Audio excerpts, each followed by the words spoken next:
છોટાઉદેપુર જિલ્લાના નસવાડી તાલુકાના ગોયાવાટ ગામમાં રમણભાઈ રાઠવા પ્રાકૃતિક ખેતી કરે છે। 2018થી તેઓ ઝીરો બજેટની પ્રાકૃતિક ખેતી કરે છે। 5 એકર જમીનમાં દેશી ગાય આધારિત પંચત્રીય મોડલ ફાર્મ તેમણે બનાવ્યું છે। આ મોડલ ફાર્મમાં દૂધી, કોબી, ફ્લાવર, મેથી, ધાણા, રીંગણા, બીટ અને મરચાં જેવા શાકભાજીઓ ઉગાડે છે। આ સ્ટોરી તમારી માટે લઈને આવ્યા છે વાઇબ્સ ઓફ ઇન્ડિયાના છોટાઉદેપુરના રિપોર્ટર રેહાન પટેલ। નમસ્કાર, હું સુરભી। રમણભાઈએ રાઠવાએ જણાવ્યું કે પંચત્રીય મોડેલમાં આંતરપાક તરીકે ચણા પણ પકવે છે। ખેતરના શેડે વાવેલી શેરડીને જીવામૃત બનાવવા માટે ગોળની જગ્યાએ નાના નાના કટકા કરીને ઉપયોગ કરે છે। શેરડીના પાન કાપીને ગાયોના ચારા માટે પણ તેઓ ઉપયોગ કરે છે। સાંભળો તેમણે શું કહ્યું। હું 2018થી ઝીરો બજેટ ખેતી કહેતા હતા।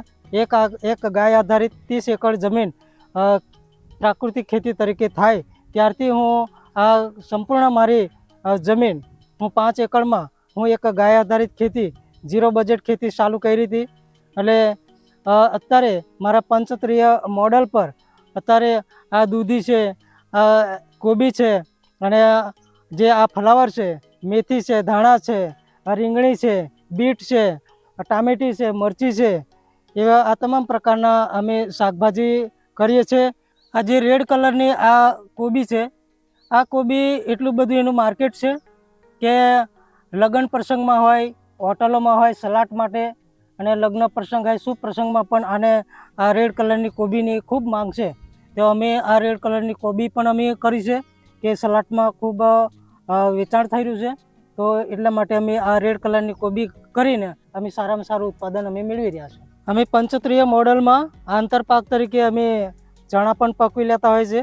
અને આ જે અમારે શેરડી ઊભી દેખાય છે એ શેરડી અમે એક જીવામૃત બનાવવા માટે એક ગોળનો ઉપયોગ કરવામાં આવે છે। તો ગોળની જગ્યાએ આપણે કોઈ ખર્ચા વગરની ખેતી આપણે કરી શકીએ એના માટે અમે આ શેરડી પણ ઊભી કરી છે। તો આ શેરડીને અમે 4 કિલો જેટલા અમે બાલાના કટકા નાના નાના કરીને અમે ગોળની જગ્યાએ અમે શેરડી નાખી અને જીવામૃત અમે બનાવીએ। જીવામૃત અમે અમારા પ્રાકૃતિક મોડલમાં અમે નાખીને એનો ઉપયોગ કરીએ છીએ અમે। અને આ શેરડીનો જે કસ્તર છે, પાન છે, અને ઉપરનો જે આ ડીરો છે એને અમે કાપીને અમારી ગાયોને અમે ચારા માટે પણ ખૂબ સરસ આ શેરડી ઉપયોગમાં આવે છે। આ એક પ્રાકૃતિક કૃષિ ખેતીમાં એક દેશી ગાય જોઈએ। દેશી ગાય આધારિત ખેતી થઈ શકે તેના માટે અમારે આ દેશી ગાય છે।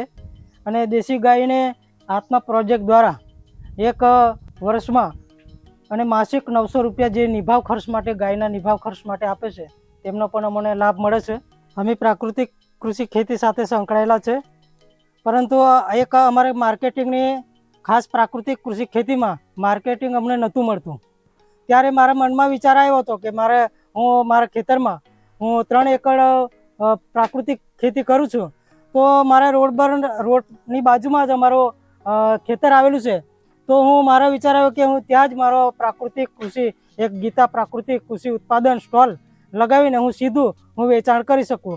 તો આ રોડ છે એટલે ઘણા લોકો અવર જવર કરતા અને નોકરિયાત વર્ગ અને સમજુ લોકો આ પ્રાકૃતિક કૃષિ ખેતીનો જે પણ ઉત્પાદન થયેલું શાકભાજી છે, અનાજ છે, કઠોળ છે, એ તમામ વસ્તુ અમે અહીંયાથી અમે સીધું વેચાણ કરી અમે ખૂબ જ અમે આનો બહોળો પ્રચાર થાય અને ખૂબ સારામાં સારી આવક મેળવી રહ્યા છે।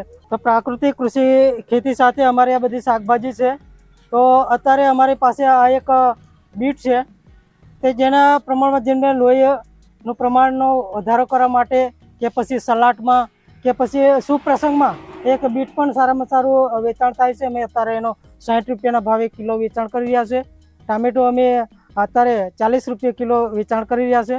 આ રીંગણ છે, દેશી છે, અને એક આ ગુલાબી ભટ્ટા છે એ પણ અમે 30 રૂપિયા કિલો રીંગણ વેચાણ કરી રહ્યા છે।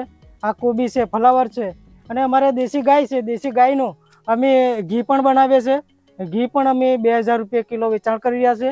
અને છાશ છે, આ 350 ગ્રામની એક અમે પોટલી બનાવી છે, એને અમે એક 10 રૂપિયાનું સીધું વેચાણ કરી અમે એક ગાય આધારિત ખેતી કરી અમે સારામાં સારી ખેતીમાં પણ ઉપજ મેળવીએ છીએ। અને અમે ગાયના જે અમે ઘી છે અને છાશ છે અને દૂધમાં છે એમાં પણ અમે સારી આવક મેળવી રહ્યા છે। સિઝન પ્રમાણે અમારે આ સ્ટોલ પરથી અમે 1000 રૂપિયાનું અમારેથી ઉત્પાદન ચાલુ થાય.